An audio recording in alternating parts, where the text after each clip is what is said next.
Hi everyone, welcome to our BVS ARA. So 6th episode. இந்த எபிசோடில் வந்து நம்ம basement wall construction and bituminous paint அதை பற்றி பார்க்க போகிறோம். ஸோ ப்ரீவியஸ் எபிசோடில் என்னென்னு பார்த்தீங்கன்னா நம்ம பிளிந்த் பீமோட கன்ஸ்ட்ரக்ஷன் நீங்கள் சேனல்லே இருக்குது, நீங்கள் வேணால் போய் செக் பண்ணிக்கலாம். Plinth beam step by step என்னென்ன ப்ராசஸ் பண்ணணுன்ற எல்லா அப்டேட்டுமே அந்த வீடியோவில் இருக்கும். ஸோ இப்போ என்னென்னா பிளிந்த் பீம் முடித்து அந்த பலகையெல்லாம் கழட்டிட்டாங்க. ஸோ கழட்டின உடனே அதுக்கப்புறம் நம்ம கன்ஸ்ட்ரக்ஷன் ஸ்டார்ட் பண்ணியாச்சு. ஸோ ஒர்க் வந்து நல்லா ஃபாஸ்ட்டாகவே நடந்துகிட்ருக்கு. நம்ம வந்து இப்போ வந்து என்னென்னா நம்மளோட கீழே கிரவுண்ட் ஃப்ளோரில் வந்து 2 BHK ப்ளஸ் கார் பார்க்கிங், இதுதான் பிளான், கிரவுண்ட் ஃப்ளோரோட பிளான். இப்போ வந்து நமக்கு அந்த ஷேப் வந்து எப்படி இருக்கும், அந்த எப்படி சைஸில் இருக்குன்றது வந்து நமக்கு வந்து தெரியுது இந்த பிளிந்த் பீம் போட்டதுக்கப்புறமே.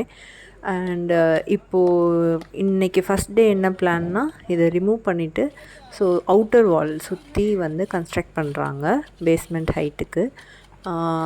நெக்ஸ்ட் டே வந்து இன்னர் வால் கன்ஸ்ட்ரக்ட் பண்ணுவாங்க. ஸோ நம்மளோட பேஸ்மெண்ட் ஹைட் எவ்வளோ அப்படின்னு பார்த்திங்கன்னா கார் பார்க்கிங் லெவலுக்கு வந்து 3.5 feet கொடுக்குறோம். ஸோ மித்தது உள்ள வீடோட 2 BHKவோட சைஸ் வந்து 4 feet height including plinth beam. So இதுதான் மெஷர்மெண்ட். ஸோ எப்பயுமே இந்த நம்ம பிரிக் ஒர்க்கில் வந்து முக்கியமாக பண்ண வேண்டியது நம்ம செங்கல் வந்து எப்பயுமே ஈரமாக இருக்கணும். ஈரமாக வச்சு நம்ம கன்ஸ்ட்ரக்ட் பண்ணும்போது தான் நம்மளோட அந்த ஸ்ட்ராங் வந்து ஸ்ட்ரென்த் வந்து கரெக்டாக அந்த சிமெண்ட்டில் நல்லா பாண்ட் ஆகி அந்த பில்டிங் வந்து கொஞ்சம் கரெக்டான ஸ்ட்ராங்கில் இருக்கும். இல்லைன்னா சிமெண்ட்டில் கல் ஒட்டாது. ஸோ அதுதான் இவங்க கரெக்டான ப்ராசஸில் பண்ணிகிட்ருக்காங்க. ஸோ அதான் நாங்கள் பார்த்துட்ருந்தோம். ஃபஸ்ட் டே வந்து அவுட்டர் வால் கன்ஸ்ட்ரக்ட் பண்ணி முடிச்சிட்டாங்களா அன்றைக்கி, கடகடன்னு சுற்றி கட்டிட்டாங்க. அண்ட் அதுக்கப்புறம் இன்னர் வால் 1 day, அது 1 day எடுக்கும். ஸோ ஒர்க் வந்து நல்லாவே போயிட்டுருந்தது.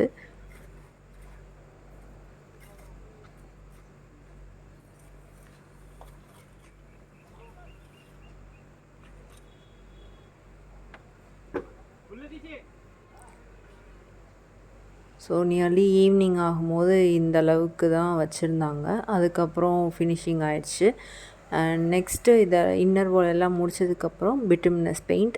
பிட்டுமினஸ் பெயிண்ட் பற்றி நான் ஆல்ரெடி ஒரு வீடியோவில் சொல்லியிருந்தேன். நம்ம எப்போது இந்த பிட்டுமினஸ் பெயிண்ட் யூஸ் பண்ணோன்னா நம்மளோட ஃபூட்டிங், அந்த காலம்ஸ், நம்மளோட ஃபவுண்டேஷன் ஒர்க்கில் வந்து இந்த பிட்டுமினஸ் பெயிண்ட் யூஸ் பண்ணோம். எதுக்காக இது யூஸ் பண்ணுறாங்கன்னா, ஸோ இப்போது கிரவுண்ட் லெவலில் இது எல்லாமே வந்து ஒரு மாய்ஸ்சர், எப்போயாவது இப்போது மழையோ பெய்யுது, ஃப்ளட் இருக்குது அப்படிங்கும்போது தண்ணி வந்து ரொம்ப அந்த வாலில் படுங்கும் போது மாய்ஸ்சர் அப்சர்வ் பண்ணாமல் இருக்கிறதுக்காக. ஸோ அதுக்காக தான் ஃபவுண்டேஷனில் நம்ம காலம்ஸ்லேயும் ஒரு சில இடத்துல ஃபூட்டிங்லேயும் யூஸ் பண்ணோம். இங்கே வந்து இந்த பிளிந்த் பீம் வந்து ஸ்ட்ரென்த்தாக இருக்கணுன்றதுக்காக இப்போ பிளிந்த் பீம், எல்லா பிளிந்த் பீம்லேயும் இந்த பிட்டுமினஸ் பெயிண்ட் வந்து கோட்டிங் கொடுத்தாங்க. ஸோ இது ஒரு நாள் ஃபுல்லாக அடித்து நெக்ஸ்ட் டே ஃபுல்லாக இதை காய விட்டது தான் இப்போதைக்கு நடந்த ஸ்டெப். ஸோ இதுக்கடுத்து வர்ற அப்டேட்லாம் பார்த்திங்கன்னா நம்ம இன்னும் சைடில் அந்த கான்க்ரீட், அந்த காலம்ஸ்லலாம் கான்க்ரீட் போடணும். செப்டிக் டேங்க் இருக்குது, சம்ப் இருக்குது. ஸோ செப்டிக் டேங்க் கம்ப்ளீட் பண்ண வேண்டியது அண்ட் சம்ப் வந்து நம்ம கன்ஸ்ட்ரக்ட் பண்ணணும். அதுக்கப்புறம் நம்ம மேலே பீம் வரும், நம்ம டை பீம், அதுவும் டை பீம் ஒர்க்கும் இருக்குது. ஸோ இந்த மாதிரி நெக்ஸ்ட் நம்ம பேஸ்மெண்ட் லெவல் வர்றதுக்கே ரொம்ப நாள் எடுக்கும். இது நியர்லி மோர் தேன் 1 month ஆக போகுது நமக்கு இப்போது இந்த பேஸ்மெண்ட் லெவல் முடிக்கிறதுக்கே. ஸோ அது வரை கொஞ்சம் ஸ்லோ ப்ராசஸாக தான் இருக்கும். பட் எனிவே கன்ஸ்ட்ரக்ஷன் வந்து இம்ப்ரூவ் ஆகி ஒரு லெவலுக்கு நமக்கு வந்து ஒரு வீடுன்ற ஷேப் வந்து இப்போ தான் தெரிய ஆரம்பிச்சிருக்கு. அண்ட் இனிமேல் வந்து செப்டிக் டேங்க் ப்ராசஸ் நடக்கும். உங்களுக்கு நான் அப்டேட் கொடுக்குறேன். பாய்.